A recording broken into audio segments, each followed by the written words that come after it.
여러분 혹시 이거 느끼셨어요? 지금 중국이 조용히 정말 엄청난 일을 벌이고 있다는 걸요. 미국 국채를 싹 다 팔아치우고 대신 금을 미친 듯이 사들이고 있습니다. 이게 뭘 의미하는지 아십니까? 단순한 투자 전략 변경이라고요? 천만에요. 이건 세계 경제 판도를 뒤흔드는 거대한 파워게임의 서막이거든요. 여러분 숫자 한번 보세요. 2021년 중국이 보유한 미국 국채가 1조 700억 달러였습니다. 그런데 2025년 1월 기준으로 7,608억 달러까지 떨어졌어요. 무려 30%나 급감한 겁니다. 3년 만에 말이죠. 그리고 2022년 1월부터 2024년 12월까지만 해도 27% 이상 줄었어요. 미국 재무부 자료를 보면 중국의 미국 국채 보유액이 7,590억 달러 수준인데요. 일본과 영국에 이어 3위로 밀려났습니다. 한때 세계 최대 미국채 보유국이었던 중국이 말이에요. 그럼 중국은 그 돈으로 뭘 하고 있을까요? 바로 금입니다. 2024년 기준 중국의 금 보유량은 3,545톤까지 늘어났어요. 외환 보유고에서 금이 차지하는 비중도 5.5% 수준까지 치솟았습니다. 더 놀라운 건 뭔지 아세요?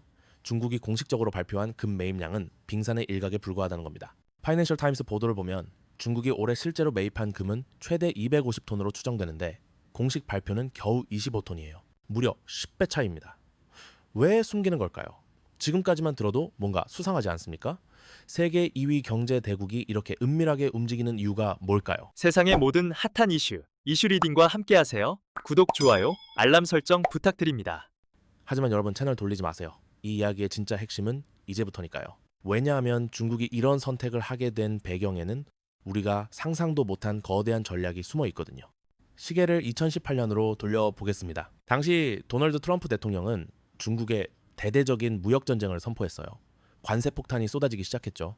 중국은 그때 뭘 할 수 있었을까요? 미국에 대항할 무기가 필요했던 겁니다. 그들이 꺼내든 첫 번째 카드가 바로 미국 국채였어요.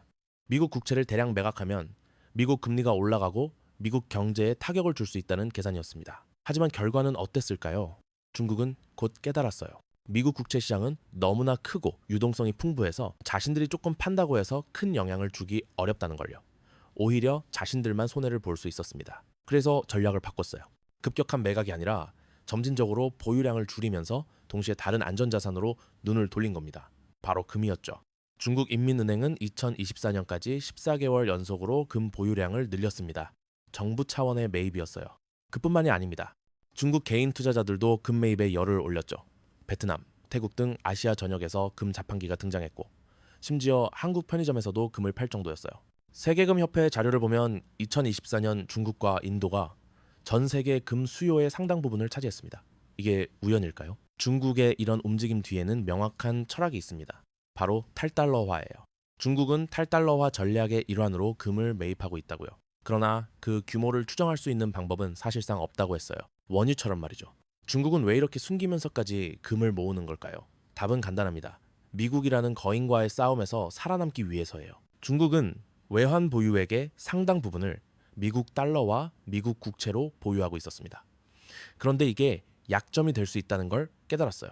미국이 언제든지 금융 제재를 가할 수 있고 달러를 무기화할 수 있다는 두려움이었죠. 실제로 러시아가 우크라이나를 침공했을 때 미국과 서방은 러시아의 달러 자산을 동결시켰습니다. 중국은 이걸 보고 충격을 받았어요.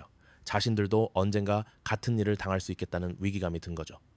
그래서 중국은 전략을 짰습니다. 달러에 대한 의존도를 줄이고 금 같은 실물 자산, 즉 누구도 동결시킬 수 없는 자산을 늘리기로 한 겁니다. 중국 외환관리국 자료를 보면 2022년 1월부터 2024년 12월까지 중국의 공식 미국 국채 보유 비중이 약 27% 수준까지 하락했어요. 이건 우연이 아닙니다. 계획된 전략이었던 거죠. 여기서 잠깐 여러분께 질문 드릴게요. 금이 왜 그렇게 중요한 걸까요? 금은 수천 년 동안 인류가 가치를 인정해온 자산이에요. 어떤 정부도 금의 가치를 조작할 수 없습니다. 달러는 미국 연방준비제도가 찍어낼 수 있지만 금은 그럴 수 없어요. 공급이 제한적이죠. 그리고 금은 어떤 나라의 통화에도 묶여 있지 않습니다. 진정한 의미의 국제 자산인 거예요. 지정학적 위기가 닥치면 금 가격은 올라갑니다. 안전자산이니까요. 중국뿐만이 아닙니다. 러시아는 이미 외환 보유액에서 달러를 거의 배제했어요. 대신 금과 위안화, 유로화 비중을 늘렸죠. 폴란드, 터키, 인도 같은 나라들도 금 보유량을 늘리고 있습니다. 세계금협회 조사를 보면 향후 2년간 각국 중앙은행들이 금, 유로화, 위안화, 엔화 보유를 늘릴 계획이라고 해요. 그런데 작년 1위였던 달러는 올해 7위로 추락했습니다. 왜 그럴까요? 각국 중앙은행의 70%가 미국 정치 때문에 달러 투자를 꺼린다고 답했거든요. 트럼프의 등장이 이 흐름을 가속화시켰어요. 2025년 트럼프가 재집권하면서 중국에 다시 관세 폭탄을 날렸습니다. 100% 추가 관세까지 거론됐죠. 중국은 더 이상 참지 않았어요. 미국 국채 매각 속도를 높였고 금 매입도 더욱 공격적으로 진행했습니다. 영국 파이낸셜 타임스는 중국의 미국 국채 보유량 감소가 단순한 포트폴리오 조정이 아니라 전략적 선택이라고 분석했어요. 그렇다면 이 모든 게 미국에 얼마나 위협적일까요? 일부 전문가들은 걱정합니다. 중국이 미국 국채를 대량 매각하면 미국 금리가 급등하고 경제가 흔들릴 수 있다고요. 하지만 반대 의견도 있어요. 캐피털 이코노믹스는 중국이 미국 국채를 투매할 경우 미국보다 중국이 더 큰 손해를 본다고 분석했습니다. 왜냐하면 중국은 여전히 막대한 달러 자산을 보유하고 있고 급격한 매각은 자신들의 자산 가치만 떨어뜨릴 수 있으니까요. 하지만 여러분, 여기서 중요한 건 단기적 손익이 아닙니다. 중국은 장기 게임을 하고 있어요.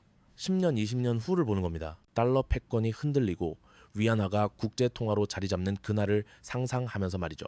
금은 그 과정에서 중요한 발판이 됩니다. 금을 많이 보유하면 자국 통화의 신뢰도를 높일 수 있거든요. 중국인민은행은 금 매입이 위안화, 국제화에 도움이 될 거라고 보고 있어요. 중국의 이런 움직임이 단순히 투자 전략의 변화일까요? 아니면 미국 주도의 세계 질서에 대한 정면 도전일까요? 저는 후자라고 봅니다. 중국은 지금 조용히 하지만 확실하게 미국의 금융 패권에 균열을 내고 있는 거예요. 여기서 잠깐 이탈 방지 멘트 하나 드릴게요. 지금까지 들으시면서 뭔가 석연치 않다는 느낌 받으신 분들 많으시죠? 중국이 이렇게까지 하는데 미국은 가만히 있을까 하는 의문도 드실 거예요. 맞습니다. 그래서 이 이야기의 진짜 긴장감은 이제부터입니다. 왜냐하면 미국도 가만히 당하고만 있지 않거든요. 미국은 어떻게 대응하고 있을까요? 스콧 베센트 미국 재무장관은 블룸버그 TV와 야후 파이낸스 인터뷰에서 중국이 미국 국채를 매도할 가능성에 대해 여러 차례 언급했어요. 하지만 그는 크게 걱정하지 않는다는 입장이었습니다. 왜냐하면 미국 국채 시장은 세계에서 가장 크고 유동성이 풍부한 시장이기 때문이에요. 중국이 조금 판다고 해서 무너질 시장이 아니라는 거죠. 실제로 2025년 3월 기준 외국인의 미국 국채 총 보유액은 약 9조 495억 달러로 사상 최고치를 기록했습니다. 이 중 공식 부문, 즉 각국 중앙은행 등의 보유액은 약 3조 7천억 달러예요. 중국이 7,590억 달러를 보유하고 있으니 전체의 20% 정도밖에 안 됩니다. 중국이 다 팔아도 미국 입장에서는 감당할 만한 수준이라는 분석이죠. 게다가 미국은 다른 카드들도 가지고 있어요. 미국 재무차관은 SLR 규제 완화 가능성을 시사했습니다. SLR은 은행들이 보유해야 하는 자본 비율인데요. 이걸 완화하면 은행들이 미국 국채를 더 많이 살 수 있게 돼요. 월가는 이 소식에 환영했죠. 또 미국은 자국 국채 환매, 즉 바이백 프로그램도 고려하고 있습니다. 국채 가격이 떨어지면 정부가 직접 사들여서 가격을 지탱하겠다라는 거예요. 하지만 여러분, 이 모든 게 완벽한 해결책일까요? 천만에요. 왜냐하면 진짜 문제는 미국 국채가 아니라 달러에 대한 신뢰가 흔들리고 있다는 거거든요. 2025년 5월 국제신용평가회사 무디스가 미국의 국가신용 등급을 최고 등급에서 한 단계 아래로 내렸어요. 무려 108년 만의 일이었습니다. 이로써 세계 3대 신용평가 회사가 모두 미국의 신용 등급을 최상급에서 내리게 됐죠. 왜 이런 일이 벌어졌을까요? 미국의 천문학적인 재정 적자 때문입니다. 미국의 GDP 대비 부채 비율은 2013년 100%를 넘었고 2024년에는 123%를 찍었어요. 미국 정부는 계속 돈을 빌려서 쓰고 있는 거예요. 언제까지 이럴 수 있을까요? 시장은 불안해하기 시작했습니다. 바로 이 지점에서 중국의 전략이 빛을 발하는 겁니다. 중국은 미국이 스스로 무너지기를 기다리고 있어요. 급하게 미국 국채를 다 팔아서 단기적 충격을 주는 게 아니라 천천히 보유량을 줄이면서 미국의 재정 위기가 심화되기를 지켜보는 거죠. 동시에 금을 계속 사들이면서 자신들의 방어막을 쌓고 있고요. 여기서 우리가 놓치지 말아야 할 게 하나 더 있습니다. 중국만 이러는 게 아니라는 거예요. 러시아, 이란 같은 나라들은 이미 외환 보유액에서 달러를 거의 배제했습니다. 원유와 가스 거래도 비달러 결제로 전환하고 있어요. 브릭스 국가들은 자체 통화 시스템을 만들려고 논의 중이고요. 이 모든 게 우연일까요? 아니에요. 미국 달러 패권에 대한 도전이 전 세계적으로 일어나고 있는 겁니다. 그럼 이 싸움의 끝은 어떻게 될까요?